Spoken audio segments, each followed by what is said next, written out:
প্রিয় দর্শক, আসসালামু আলাইকুম। নির্বাচন আসবে, নির্বাচন যাবে, এটা গণতান্ত্রিক দেশের নিয়ম। রাজনৈতিক মাঠে মতবিরোধ থাকতেই পারে, এক একজন এক এক দলকে সাপোর্ট করতে পারে, এটা স্বাভাবিক। স্ক্রিনে যে ভিডিওটা দেখছেন, গতকালকে সন্ধ্যায় বাগমারা দক্ষিণ ইউনিয়নের উত্তর দৌলতপুর গ্রামে এই সহিংসতা ঘটানো হয়েছে। এই সমস্ত কর্মকাণ্ড একটা গণতান্ত্রিক দেশে ভালো বার্তা বয়ে আনে না। দিন শেষে আমরা একে অপরের ভাই, বন্ধু। এই সহিংসতা, এই মতবিরোধের ভিতর থেকে আমরা বেরিয়ে এসে সুস্থ রাজনৈতিক ধারা অব্যাহত রাখতে হবে।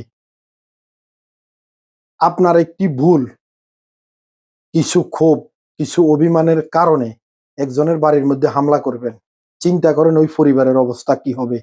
এই বিষয় নিয়ে এক সময় হয়তো আপনি মনে মনে অনুতপ্ত হবেন, কিন্তু তখন অনুতপ্ত হয়ে কোনো লাভ হবে না।